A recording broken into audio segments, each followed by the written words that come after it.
Okay, so without any further ado, we're going to jump right into our first success story interview. We have Scott from Yankee Flats Meats here. So we're just going to talk a little bit about their business, how it got started, and where they are now. So Scott, what inspired you to start your business? What kind of, what was the need for your business and how did you start it? First of all, thank you. It's good to be here and with some like-minded business people and entrepreneurs.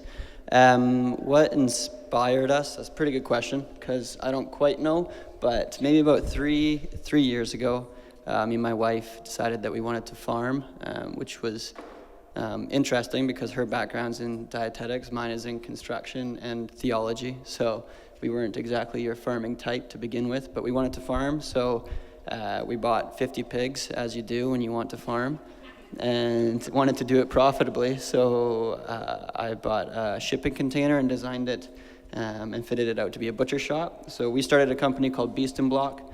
That was about three-ish years ago. And then through a series of events, very fortuitous and providential events, but also with a lot of hard work, we linked up with Keenan Family Farms.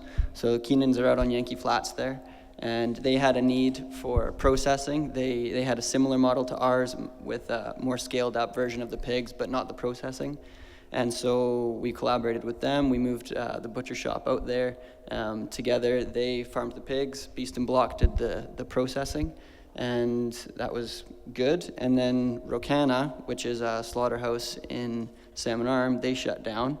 And so we kind of said, okay, well, we either got to scale up or pretty much exit the industry because you can't process pigs and farm pigs if you don't have somewhere to get them killed.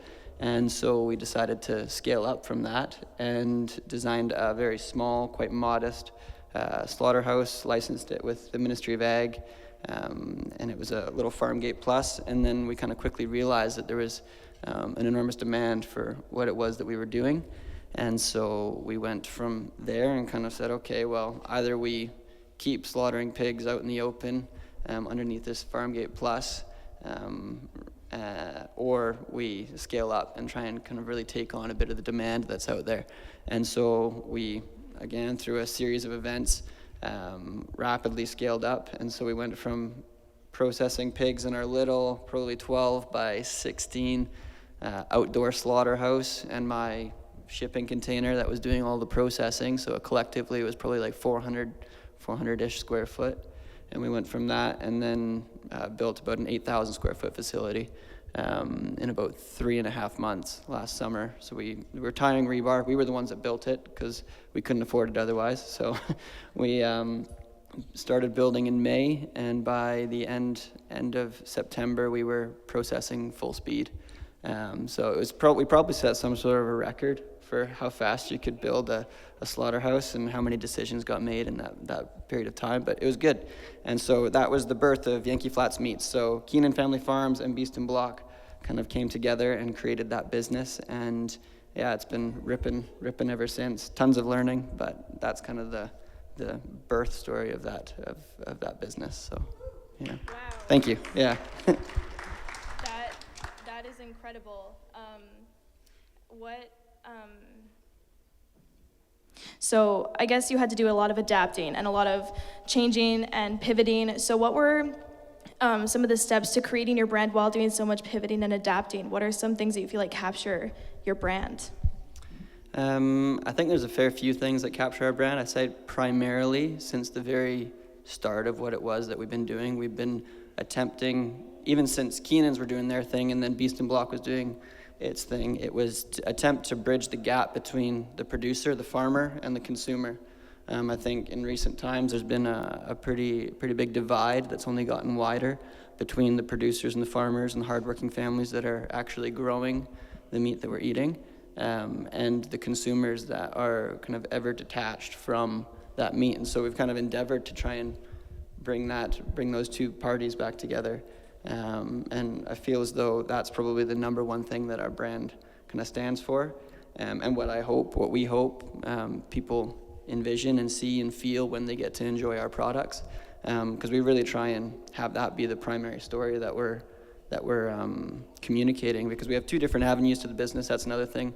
We have our custom processing, so for farmers that are growing their own animals, we can process those for them. And we do everything from poultry, pigs, lamb, and beef now, so we do all of those. So if farmers are processing theirs, we can growing theirs, we can process them for them.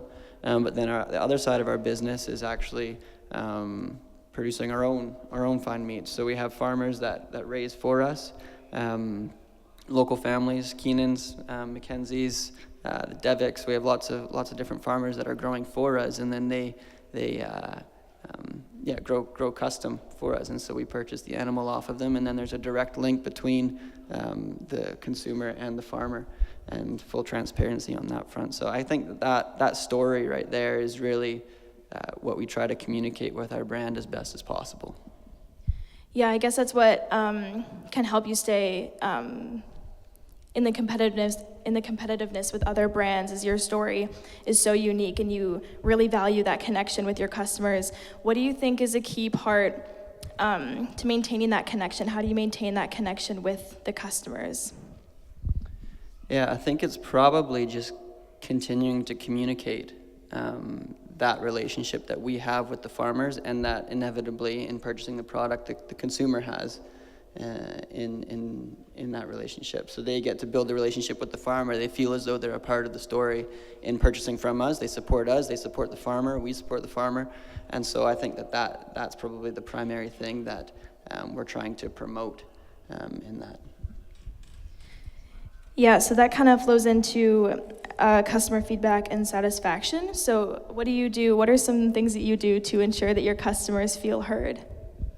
Yeah, so we have a few different sales points. We have the farmers market in Salmon Arm, so we sell at the Salmon Arm Farmers Market. Chelsea Keenan heads that end of things up, and then we also have our retail shop in Vernon that we just launched, I think, about 3 weeks ago, maybe a month ago. Congratulations! Thank you. That's amazing. Yeah, it's pretty exciting. We're very, very excited about it. But and then we have a lot of social media involvement. Not so much myself, but my wife over there with our little guy. She heads up the social media and does an amazing job of that, all of our email marketing and everything. And so I think through those three primary avenues, we get a lot of communication, and I think beyond communication, we get relationship with the consumer, and they get to feel as though they're a little piece of the puzzle too, and a part of the picture, which I think is important. And people want to buy into a story. They want to buy your product, but more than that, they want to buy your story. And I think we're trying quite hard to communicate that as best we can, because we believe in it, in what we're doing. And so, I think for feedback, it's good to maintain that relationship, and inevitably in having that relationship, you get the feedback that you need, whether your sausages are too salty, or your steaks are too small, or whatever it is you need to hear, or if they're all awesome, because that's the best kind of feedback. But yeah. What do you think the biggest learning curve of starting your business was? And what was it like? Was there a pivotal moment for you guys in building your business, or were there multiple?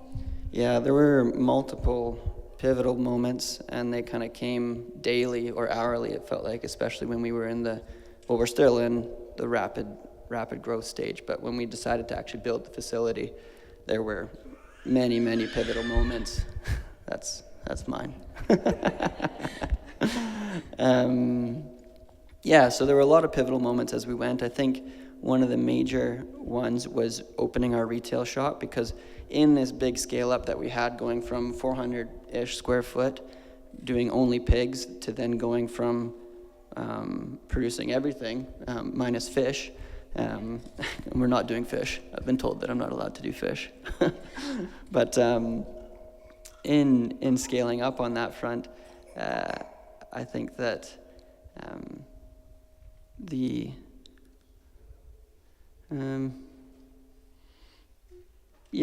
probably the major thing was just figuring out, okay, we need to distribute all this product that we have, and how are we going to do that? And so it's like, okay, we need to maybe think outside the box. And so throughout COVID, everything went mobile and online and curbside.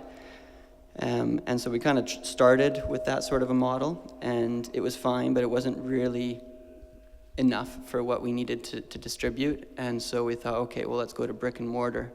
And so then right before Christmas, we kind of made a joke of starting a retail shop in Vernon. And then the ideal little spot showed up. And so we took on the challenge and said, okay, let's do it. And so it was kind of another one of those things. It was like 1 hour we weren't doing it, and the next hour we had kind of put an offer in on a lease. And so, yeah, that was probably one of the major pivotal moments. But yeah. So I have a question about the local food scene and how that has changed since you've started your business. Or has there been any major changes in that have caused you to change the way that you do your business? Or supporting local is really big. Has that changed since you've started your business? I think for us, the scope has just gotten larger. Because like I said, going from like 400-ish square foot to now quite a large facility with large capacity, the scope has gotten larger, and so with that comes new challenges. But yeah, I that would probably be my best answer to that. But yeah, yeah, sorry. That's great. So what is your best-selling product? I would like to know. My wife could probably answer that question, but what do you think it is? Yeah, right now it's probably steaks, but yeah, it really depends week to week. Like right now, our whole chickens are doing really, really well. But I think it honestly fluctuates with what we promote that week through our social media or our email marketing. And if we promote our chicken farmers, like our farmers who are farming the chicken, then chicken does amazing. And then if we promote the pork, or the pig farmers, then the pork does amazing. And so I think that really ties back into the fact that, okay, we're selling a story. We're selling products, but we're selling a story. And we're trying to communicate that to people. So, yeah. That's amazing. Do you have a personal favorite product that you guys make? I like ribeyes. Yeah. Right? I like ribeyes.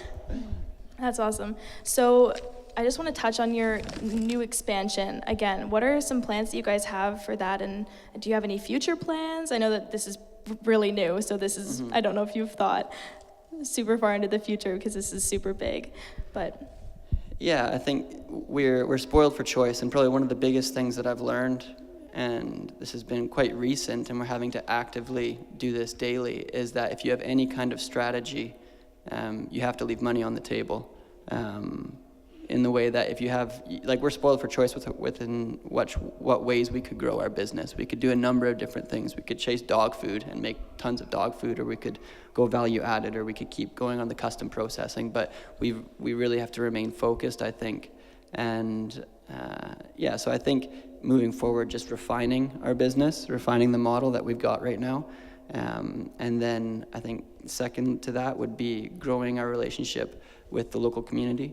And with the farmers that we have. And then thirdly would be growing our relationship with the consumer and continuing to bridge that gap between the farmer and the consumer. Yeah. To finish this off, do you have any crazy story or any certain memory that's just like crazy or just out of pocket that you would share? Yeah, there's a lot. So, yeah, I'm not allowed to say a couple of those, but there was one, I think probably the craziest thing was, like, I don't have much of a recollection of last summer, and it was honestly insane, because we would start work, I'd be up before 6, 5, something like that, and I was contracting the build of it, so I was on the phone with concrete companies, ordering lumber, getting the boys all organized, and that's what I did. We hired construction workers. We didn't hire meat cutters. Actually, I have one meat cutter, and then I had a bit of a background with meat cutting, but I think that in itself was a bit crazy because we started a business in meat cutting with no meat cutters, which I think is probably a bit unnerving for people buying our meat, but the meat's awesome, and everybody says it's great, so that's good. But we hired a bunch of construction workers, like young guys, younger than myself, and said, look, if you want to build with us, that's awesome. Some of them I knew before. And they worked their tails off. We worked day and night pretty much from end of May until September and put up this 8,000 square foot facility and then got it licensed with Ministry of Ag. And then I was like, okay, well, now we got to start killing animals. And I kind of expected half of them just to leave. We've got a team there's maybe about six core guys. And every single one of them stayed. And the first pig, it was like they all just stood there and watched me kill the first pig. and I kind of walked them through the process. And then the next pig, they did a little bit. The next pig, they did a little bit more. And so we had a fully operational processing facility within weeks, whereas that would have normally taken quite a bit longer. And so I think that's pretty cool, and I'm very proud of that, because I think that's just a tribute to what it is that we're doing, and it's more of a reactionary business than this big planned endeavor. It's just been something that we kind of found ourselves in and are just trying to run with it and roll with it. And so yeah, that would be my crazy story.